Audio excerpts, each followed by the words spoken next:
I'll meet to order, MPO Policy Committee, date November 19, 2025, Cerro Laredo Council Chambers. We are going to call roll call. Thank you, Mayor. Yes, Ms. Briones will help us with the roll call. Good afternoon, Mayor Dr. Victor V. Trevino, Present. Judge Stano Tijerina, Present.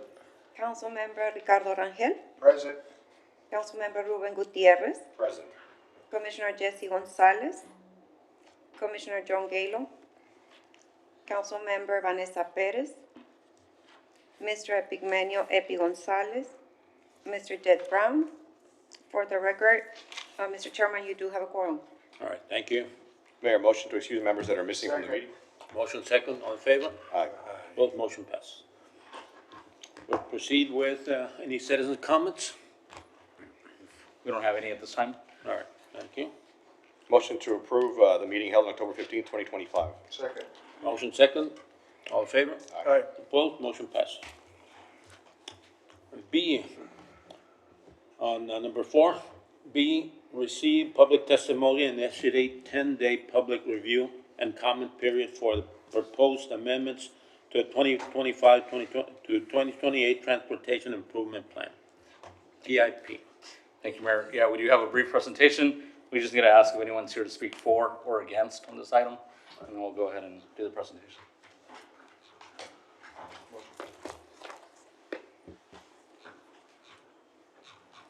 You need to ask me. Mr. Chair. Ready, All right, ready? Four against. 4 against? 3 times, huh? 4 against, 4 against. And we'll just hear out the presentation, Mayor, and then we'll take a vote on it. All right. Thank you. Good afternoon, members of the Policy Committee. Juan Mendive, MPO Director, for the record. This item, again, it is to receive the public testimony and initiate a 10-day public review and comment period for the proposed amendments to the 2025-2028 Transportation Improvement Program. As a reminder, the Transportation Improvement Program, per federal law, MPOs are required to develop a transportation improvement program for their planning areas for a 4-year period in cooperation with the state, TxDOT, and public transit providers such as the Metro. All MPO TIP documents are subsequently combined to form the statewide Transportation Improvement Program. The TIP may be amended by the Policy Committee at any time during its life cycle. As you remember, at the last meeting, we also had TIP amendments for the November revision. We're getting ready now for a February revision. The amendments to the TIP involving major changes require public review and comment period, which is what we're asking to initiate today, and formal action by the MPO Policy Committee prior to being added to the State Transportation Improvement Program. Approved amendments are submitted to the STIP on a quarterly basis. Our public participation plan requires a 10-day public review and comment period for amendments to the TIP. Today, we're only presenting one amendment in coordination with TxDOT. As part of the National Electric Vehicle Infrastructure Program in Texas, there's a grant program that was developed to help fund the installation, operation, and maintenance of direct current fast charging stations throughout the state. It's called the NEVI program. At this time, the NEVI team from TxDOT has requested a revision to that one awarded project in the Laredo and Webb County Metropolitan Planning Area. This is for the revision of project CSJ 5000-00234 NEVI charging station. The purpose of the amendment is to revise the project details, including the project description, project sponsor, project location, and federal funding amounts as requested by TxDOT. This is the change here as you're seeing before you in the presentation. Before the charging station was proposed at 619 Crossroads Avenue, Laredo, Texas. Project sponsor was Circle K. The new description is being changed to install 7 direct current fast charge ports along the electric outfield corridors, plus 5 years of operations and maintenance. The new location is 6627 San Diego Avenue. Project sponsor is Tesla Inc. And the expenditure cost, year of expenditure cost, is also decreased to $835,484. Here's a map with the project location. Are there any questions about this proposed amendment to the TIP? We just need a motion to initiate the 10-day comment period. Any questions? Question, you mentioned an amount of $800,000 and some thousand. What was that? What was it before? The Should it have a decrease? the charging station.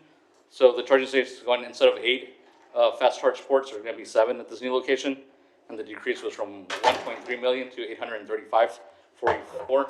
It's just the funding award that's being provided.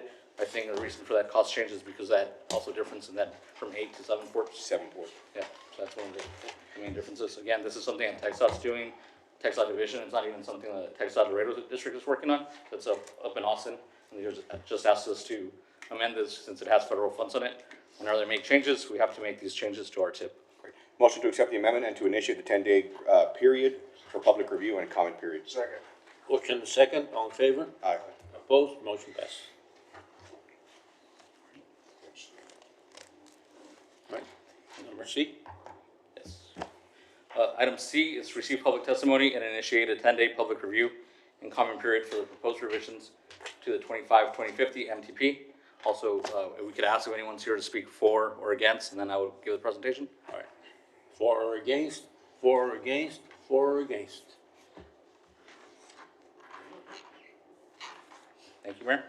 Yes, similar to what we're doing in the TIP, when we make an amendment to the TIP, we also need to make that amendment to the Metropolitan Transportation Plan, the MTP. It's a reminder of our MTP. MPOs are required to develop and update the MTP for the respective metropolitan area, covering a planning horizon of at least 20 years. The MTP is an official, comprehensive intermodal plan that identifies the existing and future transportation needs and develops coordinated strategies to provide the necessary transportation facilities essential for the continued mobility and economic vitality of the region. The projects included in the MPO's Transportation Improvement Program shall be consistent with the approved Metropolitan Transportation Plan. The proposed revisions intended to make the necessary changes to the current MTP, specifically Table 11.1, program and selected roadway projects for the financially constrained MTP 2050 under Chapter 11, known as the financially constrained project list, is to incorporate and reflect the proposed amendments to the 25-28 TIP, which were just discussed in the previous item. Again, that project with the proposed amendment is currently in the MTP, but the project information needs to be updated to reflect the proposed revisions. Again, just an overview, just the same as the last item. This is from the NEVI program, and we're being asked to make this amendment. Since we're making the amendment to the TIP, we also have to make the amendment to the MTP. The table for the MTP here as well, we're updating the information just as we had shown you with the TIP. The same funding amounts from 1.3 million to 835,484. Same project location. Are there any questions?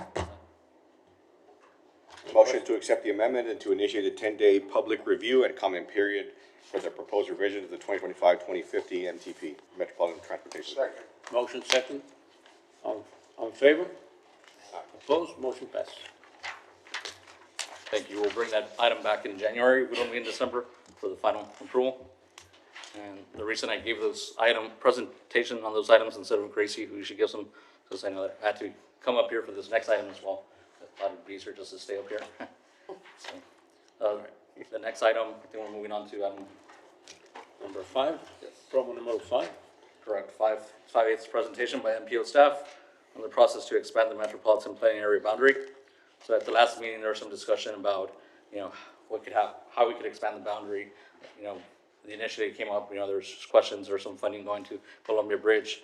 I know the question was also about the south, the growth that's happening in the south, Bridge 4-5 in the future. So what we want to do today is give a presentation on the process, right, to expand an MPO boundary, if that's something this board would like to explore. And also give an overview of our current MPO boundary. I'll be giving this presentation. We'll be covering the MPO's 3C planning process, an overview of current boundary, the rationale for expanding MPO boundaries, also looking at boundary expansion considerations, and the boundary expansion process. So overall, just want to give a quick overview of our MPO functions and the reason why we're here, right? The policy board is the MPO, and just want to make sure we all are aware of our purpose here, right? So MPOs are responsible for comprehensive, cooperative, and continuing, which is known as the 3C planning process. So we're responsible for comprehensive, cooperative, continuing regional transportation planning for urbanized areas with populations of 50,000 or more. Transportation planning efforts shall reflect the region's shared vision for its future using this 3C planning process. MPOs facilitate the 3C planning process, establishing a means for local governments to have input on how federal investments are made within their communities. As you all know, here in Laredo, the Laredo-Webb County Area MPO is the designated MPO for the Laredo urbanized area. This is the current boundary that we have. I think you all are familiar with it, and there's shown this map before. This is the Metropolitan Planning Area, which is also known as the MPO boundary. The boundaries of an MPA shall be determined by agreement between the MPO and the governor. At minimum, the MPO boundary shall encompass the entire urbanized area as defined by the Bureau of the Census, plus the contiguous area expected to become urbanized within a 20-year forecast period. This comes straight from the Federal Code of Federal Regulations. They still mention urbanized area. I put in parentheses there, as defined by the Bureau of the Census, because they've actually changed the definition, the wording of urbanized area to urban area, and now they look more closely at household growth too, not just population. The current boundary includes the city of Laredo, the city of Rio Bravo, and then portions of Webb County. This next map shows the entirety of Webb County, and that portion, that red line is the MPO boundary, showing, there's still a lot of area in the county that are not part of the MPO boundary. So you all are aware, when we do our Metropolitan Transportation Plan, or 25-year long-range plan, we do travel demand modeling, and we have a modeling area boundary that actually looks at this area as well, up here where 35 and 83 meet, future I-27 corridor, and also we look all the way south to El Cenizo, because we know that, the future Bridge 45 is coming as well.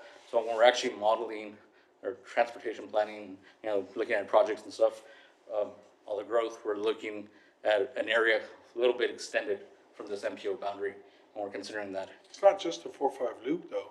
I mean, it's not just a 4-5 bridge, it's also the loop of the expansion, all that stuff that's encompassed, it won't encompass this. Yeah. Almost every MPO has where the whole county, and this one here, we've done really good with the city of Laredo and helped them out quite a bit as far as the county's concerned, but you're just talking about the bridge and you're talking about, the boat bridges coming, and that one's gerrymandered, and that one happened in 1990s, and that's fine, but the outer loop is also not encompassed here, so it would behoove the MPO to do everything it can because of its growth of the city of Laredo. And there's portions of the outer loop that would be encompassed within the existing boundary. There's portions, as you're correct, that would tie into 255 that were not that would not be as part of the MPO boundary. So those are things that we would need to review and that we want to look at. And for now, I'll get to that right. If we want to expand the boundary, what we would look at and what we want to do. The outer loop is encompassed, would be encompassed here upwards along this red line on the eastern boundary. And then parts of the southern boundary, of course, we would still need to adjust that. But yeah, you mentioned also that a lot of the counties, MPOs have their entire county as a boundary. And some of those cases, those counties are more urban counties. I know there's other MPOs that have expanded to their county boundary. But that's why I wanted to show this map, because, if we were to expand, I don't know if it would be, the best decision to expand county-wide, but there are definitely areas that we can consider expanding to if that's something this body wanted to do. But I would recommend against going completely county-wide, and right now I'll talk about some of those. Explain to me what, Yeah, I'll get to that point. I do have that in the presentation. if you don't mind, explain to me right now, please. So I can go to that. So let me see. I mean, for one, we have to justify everything, but Justify what? what is like? Oh, if you allow me, I'll present. I You're the one making the remarks, I'm just Yeah, no, answering, but I'm I asking prepared you. for this meeting. When you make a remark, prepared. I'm gonna rake one back, if you You don't know, mind. I prepared for this meeting. I'm just making a recommendation, or not. I can get to that slide I'm mentioning. not sure why I don't know why all of a sudden these, the back and forth like this for me, you've never been like this, but that's fine. I'm just asking a question and I expect an answer, please now. I just want to make sure I don't lose my train of thought. So I'm looking for the slide so I can give that justification. So this slide, which I was going to present later, right, the MPO boundary expansion considerations. So if we do expand an MPO boundary, we can improve regional cooperation, especially in developing areas currently outside the boundary, right? MPO boundary expansion may allow for more efficient planning and management of the transportation system, an example of the congestion management process that we have and traffic growth areas that are outside of the current boundary. However, we need to consider that expanding the boundary may not bring more funding, requiring the same funds to be used in a larger geography, right? So we're competing for more dollars, having the same money within a larger area now. The boundary expansion may create more bureaucracy for projects currently considered rural. MTP, tip inclusion, and required amendments. So there are projects that are more rural in nature that right now probably don't have to go through this MPO process. If you have funding for certain federal funds for certain projects out in these more rural areas of Webb County, you could potentially, where you will need to come through the MPO body if it's within the boundary and, get approvals on that. Every time there's a change, like you're seeing, we have to do tip amendments. So there's a lot more steps to it. So just based on, my professional recommendation, I would not recommend to expand to the entire county boundary. I'm not saying that we should not expand the boundary to areas that we know that are growing, areas that we know that are gonna need infrastructure, but it would just not be my professional recommendation as the certified planner to expand to the entire county. So that's what I was trying to explain. I'll go back to, again, I'll just show this just because, Webb County is, I think, the 6th largest county in the state. So there's, but it's also very rural in certain portions. So definitely some things we've talked about, conversations we have with TxDOT, right, was expanding the boundary somewhere to the south county line, and then making sure we encompass this area of the future I-27. Right now, they do have rural funds also used, that are being used here. So we'd want to make sure that those funds could get grandfathered before we do that expansion. So I'll go back to where I was in the presentation. Let's see. So again, this is the rationale for expanding MPO boundaries. So that's something else I wanted to explain, right? And we need to have a rationale and justification because this needs to be presented to the governor, right? So we need to provide supporting documentation if we were to expand the boundary. So the rationale for expanding MPO boundaries. One, census urban area expands beyond the MPO boundary or new urban areas are identified, which is not something that's happening right now. So we're not required to expand the boundary at this time, but we can. There's some MPOs that have been required to expand the boundary because their urban area expanded beyond the MPO. If the current MPO boundary and policy board composition hinders the coordinated transportation planning process. Another reason would be if the current MPO boundary does not encompass areas expected to be urbanized based on 20-year growth projections. The boundary expansion should follow a holistic approach and not be project-based. Some considerations for MPO boundaries, that's what I had mentioned this already, so I'll go to the next slide. This is just funding to think about. Overall, these are the 12 funding categories for the Laredo district from the 2026 UTP. Again, the MPO has discretion over category 7, which is about 80 million in a 10-year period. A lot of those funds are being programmed. Category 2, also a little bit under 100 million. These for category 2, it's all on-system projects, but it has to be within the MPO boundary. So that's when you would expand the boundary. Now maybe you can use some of those funds there. Also Cat 7. The other category, category 4, this is both urban and rural funds. There's a lot of funds that are here. Category 4 rural is project specific. Category 4 urban is formula based. So when we expand the boundary, if you want to compete for category 4 urban, you're going to be competing, or you're going to use the formula and then you're going to be competing with other projects in the boundary. Since category 4 rural is project specific, it's more direct to be able to go ask for funds directly to TxDOT if you're in the rural area instead of having to go through this competition. So just things to consider, right? Implications to think about. And that's one reason why I would say, I think there might be some opportunities, for more rural areas of the county to get access to funding from category 4 rural in a more streamlined fashion. It's just my, again, professional judgment and professional recommendation. So the process to expand the boundary, if that's something we want to do, is to develop a new boundary based on projected urbanization in the next 20 years, including considerations of future land use, development patterns, population projections, and traffic growth.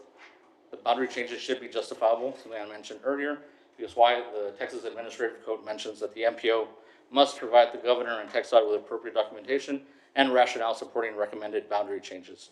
So we need to be able to provide that rationale. Obtain support from the affected jurisdictions, also a resolution from this body, and if there's changes in membership to this body that are triggered because of these changes, then bylaws need to be updated as part of the process, and we need to prepare and submit a package to TxDOT for transmittal to the governor. And this is something that was retrieved from a boundary expansion workshop that TxDOT had provided. And here's the checklist of what would be needed. There's an MPO cover letter, a board resolution, as I mentioned. We have the bylaws do need to change, proposed updated bylaws, policy board minutes showing discussion of MPO boundary and adoption of the new boundary and bylaws, and justification for that expansion, letters of support if a redesignation is needed. In this case, I don't think we would need a redesignation, because the Laredo Webb County Area MPO would still be the MPO for the area. And, you know, Laredo already represents 75% of the affected populations of the central city. So I don't think we would need a redesignation from the governor. We would need text description and then GIS layers for the proposed MPO boundary, and then existing boundary map and a proposed boundary map. So those are the reason we wanted to present this today, was so you can see the process, what it entails, what is required. If this body wishes to further look into extending the boundary, we would like some direction, and we can do some more research and see where it makes sense to expand the boundary to, where we have justification for expanding the boundary as well. So, that concludes my presentation. I'll take any questions. Yeah, I'd like to just give a communication to the public so they can know what we're talking about. City of Laredo extraterritorial jurisdiction. ETJ extends 5 miles from the existing city limits. In Texas, ETJ is the area of unincorporated land surrounding the city when it can regulate certain planning and development activities before it's eventually annexed. Now, we're talking about the ETJ. It's a ring of land around the city's corporate boundaries. And the purpose is to allow the city to plan for future growth and the next new development. Now, Texas law says that the distance of the ETJ is based on the city's population. Cities with 100,000 or more, like Laredo, have an ETJ that extends up to 5 miles around the city. Now, we've gotten information that the 405 Bridge does not want to be in the ETJ, but they do want to be in the MPO. So this was brought up at City Council, and there was some concern. I think more dialogue, more conversation has to happen before anything is decided on. Any comments from City Council members? Mayor, I have a Go ahead. question.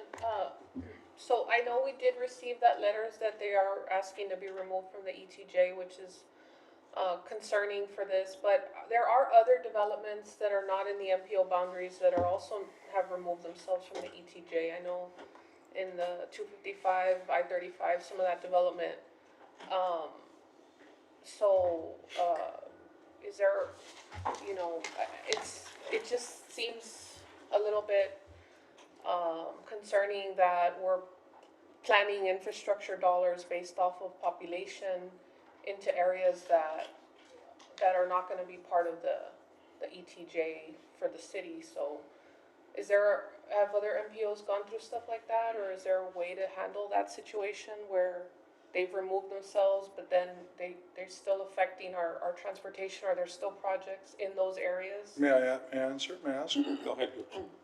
Almost everybody that's outside the ETJ right now, or the ones that are in the ETJ, from Gateway to everybody that's doing new improvements, from the Krauses on 35, all these have already excluded themselves from the ETJ. The law says that you could either go from the city or the county, and almost everybody's jumping to the county right now. So we want to focus on y'all want to focus on 4 or 5, that's fine. 4 or 5 is the devil right now, so be it. But there's a lot of other there's a lot of other constructions, there's a lot of other developments that are going on that have nothing, that have not been talked about, yet they have excluded themselves from the ETJ. So we have to be very careful on what we're focusing on, because at the end of the day, it doesn't matter whether it's a city or the county, it's coming together as one whole and making sure that we are the number one and important in the hemisphere. And we don't show that, we don't see that, we're not working like that, and I think it's really sad. Going on your, Mr. Mendiva, on your professional opinion, like you said like 4 or 5 times, I actually don't want I don't want the whole MPO to encompass the whole county. But you were assuming that I was, just because I asked you a question, why? It was amazing how you got on me real quick. And it's really sad because it's not even my wish. I was just asking. And I'm not even talking, I agree with you and your professional opinion that I don't think we need to be expanding it all the way to the county lines. I agree with that. But before you chop my head off on something like that, make sure to understand that I'm not even voting on this. I'm just asking. I've been here on 11 years now, and I've never been questioned like that. Everybody has their, hey, can you go to this, can you go to that? And I ask you one question and I get jumped on. I'm sorry, we got a little bit more professional with each other. I apologize, I must have misunderstood. So, And Mr. Andive, Yes. going back to the ETJ and all that, ETJ is, the city's ability to do planning and zoning on, areas around the city. And if they're out of the ETJ, there was a concern on the city council that, there's no ordinances, they can put, truck stops next to daycares or whatever. And that is our concern. I think that has to be discussed a little bit more, basically because it would affect the city's future planning and zoning if the city were to expand. And the city, it's expanding. So if, and then also it's an international bridge that affects the port of entry of Laredo, the major land port in the Western Hemisphere. So this, I think, has to be discussed a little bit more. Mayor, if I may? Yes, sir. Mr. Mendive, thank you for being here. I'm glad I'm back, thank goodness. My concern, my main concern is just what was mentioned on one of your slides, that we're gonna continue with the same amounts of money and expand the MPO by miles and miles. So that means less and less for the problems that we already have, and we're gonna be concentrating on problems, future problems that we foresee right now. But right now, we still have enormous problems on I-35, at 255, at 83 and 35, with tractor traffic. And from what I'm seeing now, well, I've known this, but, so the public can see that the MPO doesn't even extend to that boundary yet. So, and we haven't addressed the problems that we're facing already. And for us to be thinking about expansion, I just think it does a disservice to the people of Laredo because we're not able to address the concerns that we have right now. We're addressing problems or possibly just opening it up even further for monies to be spread thinner is what I'm saying. And I think that's my main concern when it comes to. right, yeah, and And if you don't mind, what is, and I don't mean to be rude here, but what does the ETJ and the boundaries have to do with each other? I'm just questioning that. Yeah, MPO and the ETJ are two different things, but I just got a little confused because I know you started Yeah. talking about the ETJ, so I just don't understand how do they correlate with what we're discussing, the ETJ? if I'm not mistaken, MPO gives an ability to do planning of roads and, but the ETJ. No, I know exactly what the MPO is for, but I was just curious on what does the ETJ and the MPO have to do with each other? That was a concern raised in city council because they want to be part of MPO but not ETJ. But that was a 4-5 bridge, is that what you're talking about? 4-5 bridge, Oh, exactly. Okay, well that, Yeah, we're talking about 4-5 bridge. well, I didn't even know that y'all were coming out with a 4-5 bridge, but that's fine. That's why I didn't understand how the correlation or how the connection was. Right. I mean, my thought process is not with the city right now, so I just didn't understand it. Mayor, if I may, just. Yes, go ahead. Judge, we had a conversation, we received the application for that development that they had specifically requested that they be excluded from the ETJ at the last council meeting, so we were discussing that. And then we knew that we were having this discussion today, so I think we're all trying to figure out what the implications are for us, that they're removing themselves and then now we're gonna expand the boundaries and we're just trying to figure out, are we gonna have the same amount of dollars or is that gonna bring us more dollars?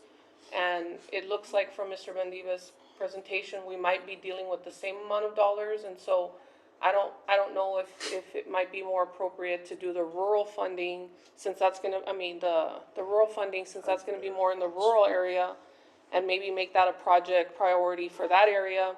But I don't know if it's in the city's best interest to include an area that has specifically requested. And I totally agree with that, Councilwoman, and I appreciate your candid. I'm just asking because obviously I wasn't in that mind frame that y'all just had that conversation. It's like, it's like I was assumed like I was supposed to know, so that's why I'm questioning this. I did not know that. And the other thing too is I think that the county, being on the MPO, has done I think if you look back, and at least in my 11 years that I've been here, I don't think we've ever said no to one project having to do with the city of Laredo. That's from bike lanes back in the day to where I didn't think that they were even worth it, but it still happened. We still did everything we can. So we're gonna start blocking things and playing politics, so be it. And the only ones that lose are actually the people of Webb County. All right, I think city attorney is present here. Maybe he can shed a little bit of light what what the thing is, what the judge asked about what ETJ and MPO have to do with each other.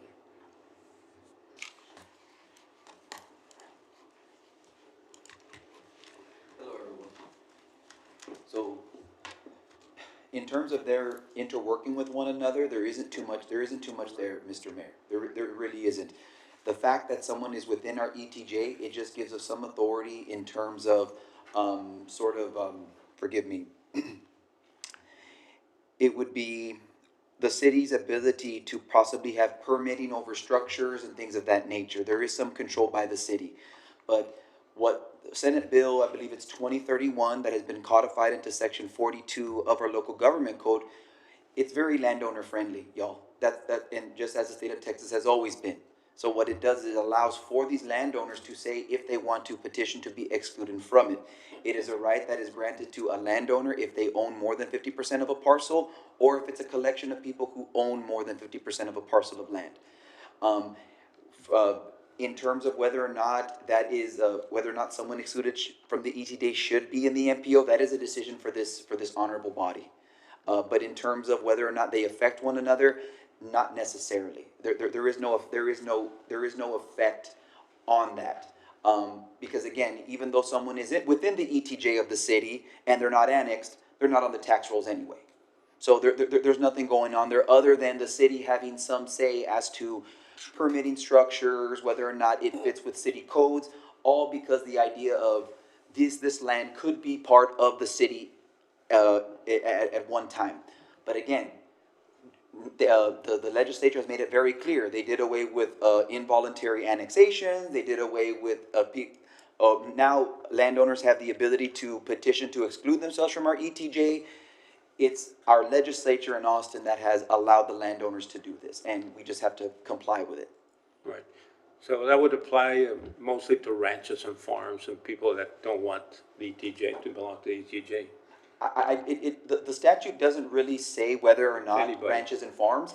It's just landowners, sir. Again, this is the great state of Texas. We have a whole lot of land and landowners, and they have a lot of rights. And the legislature has been doing whatever they can to enhance the rights of landowners. Right.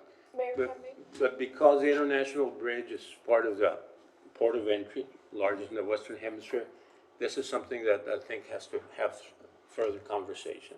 Oh, absolutely, and that's a long conversation that this body is going to have. A decision is gonna have to be made of whether or not to extend the boundary. But again, just like Mr. Mendiva mentioned, it's a decision that is made by this body, but it's also with the approval of the governor. And under the Texas Administrative Code, you have to be able to say some rationale as to why there is an expansion. If this body were to say, we want to expand just because of the bridge, the governor may say, no, what are your plans for urbanization? Is there going to be potential expansion within the next 20 years in this area? There's going to have to be a rationale under the Texas Administrative Code. I have Go a ahead. question, Mayor. So when we're talking about urbanization, are we talking about, like, does that population affect our funding? Like, if it's an industrial area, does that affect urbanization? And does that, because I know our population counts are based off of the homes, not the businesses, not the warehouses and stuff like that. So when we're talking about urbanization, if that entire area becomes, for whatever reason, industrial or business growth, does that affect our urbanization numbers, and do we get more funding for that population? Or are we talking about the same funding just being expanded to that area? I'm just trying to understand the calculations for funding, because my understanding is that it's all based on residential development. So does that make it more urbanized if it's commercial or industrial growth? May I defer that question to my colleague, Mr. I'm just Mendiva? trying to understand what's the Please. situation. Yes. So, as by the 2020 census, the census, they changed the definition for urban area, the criteria. So it increased the minimum population threshold to qualify as urban from 2,500 to 5,000. And they added an alternative. Instead of qualifying based on population size, areas can now qualify based on a minimum housing unit threshold. They're also using housing unit density instead of population density. And so that's really the industrial areas and all that. If it's just industrial, there's no households, it's not being considered urbanized or urban. So in order to affect the urbanization calculations in terms of funding, there would have to be homes. Correct. Okay, and do we have any, And it do we depends on have the, any plans that show and homes it depends on growth in the that area? categories too, because like category 2 takes into consideration vehicles, miles traveled, and other things like that. So, but when you're looking at formulas based on population, you're just looking at those residences, the industrial growth that doesn't have an impact. But for category 7, STBG monies, it's all based, I think. Is that based on one of the population. reasons why we haven't, like, for example, where I-35 and 255 meet, we did talk about how a lot of businesses in that area are not in our ETJ, but at the same time, we don't have residential in that area. Is that one of the reasons why that's not in our boundaries? That's probably one of the reasons why, because this boundary goes back, that I know of 2012, maybe even further back. So, yeah, that's one reason why it was not in the boundary. If we can justify with projections and show that we think that area is going to become urbanized, and yes, there's going to be households now, like to the east and all that. If we can show that it's going to be an urban area, that might be justification to expand the boundary north to include that. So when we're talking about expanding the MPO, we're talking about basically urbanized, right? That's Yeah. what I'm understanding. And I'll go back so to the definition. we would have So- to be able to show urbanized growth, not just growth. Correct, so it's at a minimum, so like I said, there have been counties that have gone countywide or things, so if this body elected to do that, they could, but we need to provide justification for why we're doing that. But at a minimum, the boundary shall encompass the entire urbanized area, plus the contiguous area expected to become urbanized within a 20-year forecast period. So we look at future household growth too in determining that. Right now, when we did our MTP, we feel that the current boundary kind of encompasses all that area. But by the time the next census comes out, the next MTP, we might need to start looking at that expansion. But that's the minimum requirement, so this body could decide to expand the boundary further beyond that. We just need to find a justification for it. Then, yeah. Mayor, if I may. Yes, go ahead. What was the boundary before the one that moved? I know this is the one that we're requesting or just looking at into it. What was the boundary before? Where was it? Well, since I've been here, this is the boundary. I know it goes back to So how 2012. far is the expansion gonna go? That's something we don't have an answer to. That's why we're going over this process of what's required and to see what this body thinks is best. Should we look at expanding towards the north, east, south? That's something that we want So to we don't discuss know with if this it's body. gonna go north, south, east, or west. We're just, That's more research that we need to do that's more. what we need to do more, Justificate, and that's why when so That's why- we're putting all the complicity of having that we're arguing of the 4.5, the 255, but we don't even know if it's gonna expand or not. and as I We mentioned, just we have started to the do, conversation. The conversation just started, yeah.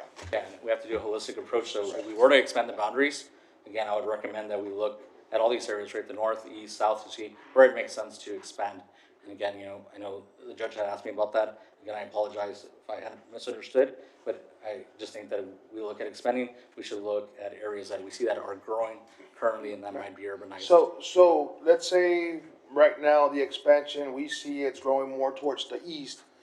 That's where you're gonna be a recommendation to start growing or extend the MPO. Because this line doesn't mean that it has to grow all the way. It can grow one side or it can go to the other side, right? Correct. Wherever side we want or that this government body does or requests. Like one thing that we explored over here on 255, and one question we've had as the staff and textile too, it's like, why not include all State Highway 255 as part of the MPO boundary? As I mentioned, right now there are rural funds attached to that I-27 project improvements that are being done. So we just need to check with textile, in Austin, also making sure that there's not going to be an impact to that funding. But I mean, that would be an area that we'd look to expand. The other thing, it's a process, right? Like Mr. Rodriguez mentioned, the governor needs to look at this. My understanding is that some of the MPOs that have been required to do the boundary expansion, because of the last census, are still under review and still haven't been approved by the governor. So it does take time as well. So, but before we get to that, even to that step, if we want to expand the boundary, we want to do more research and based on data, see where we're going to expand, but also have conversations with this body, see what you all think, where we should expand that boundary. I did want to touch on that funding that Councilmember, if I may, Mayor, the Councilmember Bettis mentioned. You mentioned about that I had mentioned about the funding being stretched thin. Pretty much the funding's not going to change whether we expand the boundary or not. Even if we expanded the boundary countywide, right? I don't think we're really gonna get any additional funding based on population growth. That's when you start seeing changes in that. Maybe there might be a little bit of funding if we do go to a wider, boundary, if you have more vehicles, miles traveled within that boundary, but it's offset because other MPOs throughout the state are growing too and expanding. So it's kind of offset, the proportion that we get from that. The rural funding that I mentioned here in category 4, this is a mix of urban and rural funding. That's the only thing, the urban for rural, again, it's project specific, and there's a process with TxDOT to be eligible for those funds. Those compete statewide. So I think once we go expand the boundary, if we were to expand countywide, then at that point, I think we would no longer be eligible for those category 4R funds. That would just be something to consider. Also, the areas where we do expand to would not qualify for those 4R funds.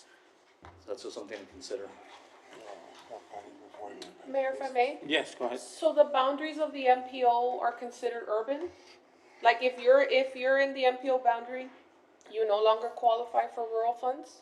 Is that what you're Correct. saying? At least the way TxDOT has it set up, that's the way, because they expect that to be urbanized within the next 20 years, you're saying, so you no longer qualify for urban. I did reach out to Victoria MPO because they had gone countywide. They had their reasons for doing that, and I spoke to them. It's a smaller county. They did say that, they, at first, they were allowed to get some of the rural funds grandfathered in, but that there has been, I guess, just some implications in terms of the rural funding, but they haven't really noticed an issue, but again, their county size is different.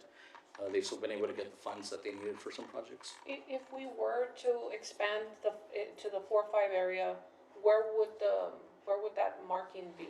Do you have like Closer. how much beyond where it is would it be? Closer question, so we could expand, for example, to the city limit with El Cenizo. If we do that, then we don't need to get resolutions from El Cenizo. Another question that we need to further research is if El Cenizo is included, right now Rio Bravo is included, if El Cenizo is included, do we need additional representation from El Cenizo, or does the county representation already, take care of that? So that's one thing Mr. Mendoza, well, if anything, if they say they come in, Mayor, I'm sorry. Yeah, go ahead. If they come in, the county is the one that sets up all the streets and, makes all the improvements for Cenizo and Rio Bravo. They have the bigger, Yeah. bigger budget. Yeah, I think that's why the county was Rio Bravo. That's just something I need to research. I don't have the answer to. If, the county would still be able to represent El Cenizo. I know they do Rio Bravo in We this case. help them as much as possible, but they're rural, they're their own. They are. Mr. Mendoza. So we would need a resolution from the city of El Cenizo, but then the representation might be able to stay just with the county representatives we have. I have a question. So would they lose rural funding, or do they get rural funding that they could potentially lose, or would their population add to the urbanized calculation, or? No, but they can still apply for grants, probably for rural funding and all that. And we could use category 7 monies now in El Cenizo. If that were the case, if you were in Compton, El Cenizo, it's like we're able to use Cat 7 in Rio Bravo as well. When you're looking at category 4 that I mentioned, rural, again, may I fail to mention, but that's for on-system only. So really, you don't really have on-system roads in El Cenizo, TxDOT on-system roads. So they really don't have access to those funds. What's the population in that area? The urbanized, It's under 5,000. under 5,000? Yeah.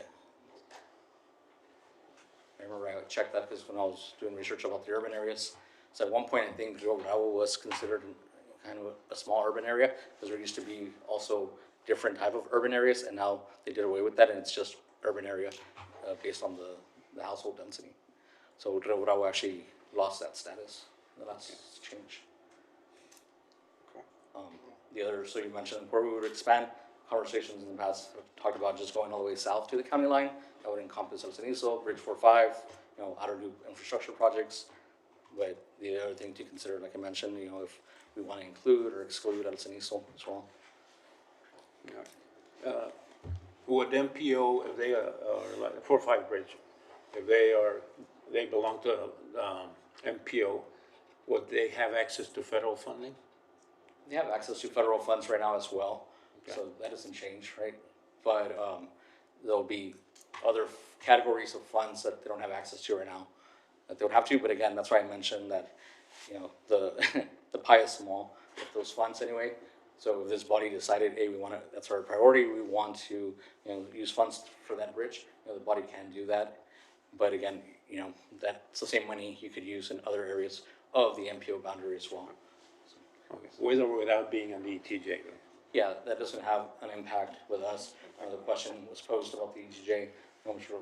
I think it's sure that would be a big impact for the Port of Laredo, because they have no oversight from any. Yeah, that's the one thing with the MPO boundary expanding. At least you have a little bit of control over transportation, right? You really don't have control over land use or things like that happening, but at least, you're able to make investments in transportation in those areas. But really beyond that, there's nothing else. All right, well, further discussion is warranted. Yeah.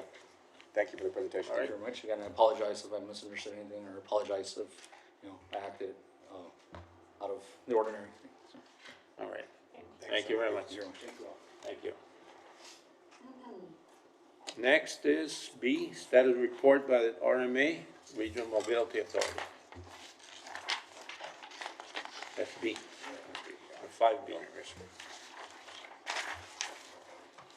Good afternoon, Mayor, Afternoon. and MPO Policy Committee members. My name is Baltasar Avila, I'm with LJ Engineering, and there's a summary report in the packet on the RMA activities, so if you have any questions, I'm here to help you answer. No question at all. Any questions? You're good? No, thank you. Thank you. C, TechStot project updates. Yes. Good afternoon, Roberto Rodriguez with Techstar. Our construction area engineer, Jose Vargas, is out in a conference right now, so we don't have an update on the construction, but we do have an update of what's happening Thursday and Friday. We'll have Commissioner Alex Mead visiting the city. We're gonna actually do a tour of the CBP facilities in the World Trade on Thursday, but then on Friday, we're gonna have a meeting at 10 in the morning there in the Texas offices. We'll be discussing all the projects of regional importance, to the area. So we'll have a meeting from 10 to 12 next Friday. Actually, this coming Friday, in a couple of days. Thank you. Thank you. Number 6, director's comments. Yes, thank you, Mayor. Just to report, made some meeting attendance. I did travel to Austin on November 4th. We had a TxDOT senior leadership and met with MPO's directors from across the state. Some of the key topics discussed included an overview of the federal and state funding outlook, overview of projects and lettings statewide, and TxDOT MPO priorities for the federal reauthorization. Also, the Texas Association of MPOs, the Tempo Executive Directors Meeting, will be held on December 4th and 5th in Austin, Texas. I'll be attending that as well. Recently, I was invited to participate on a steering committee for the South Segment Working Group for TxDOT's I-30, or the steering committee and the South Segment Working Group for TxDOT's I-35 Texas Corridor Study. It's called A Path to 2050 from Oklahoma to Mexico borders. I believe the mayor and the judge have also been invited to that steering committee. Then the next Texas Transportation Commission meeting is December 16th, 2025. There's no schedule available here in my report. I put 2025, but I meant 2026. For the upcoming regularly scheduled MPO meetings, as we've been doing the last few years, we're not anticipating to hold a policy meeting in December unless a special meeting is needed. The Active Transportation Committee is December 3rd, 2025. So our next technical committee would be January 13th. It would remain December, and then policy committee, January 21st, 2026. Are there any questions on my report?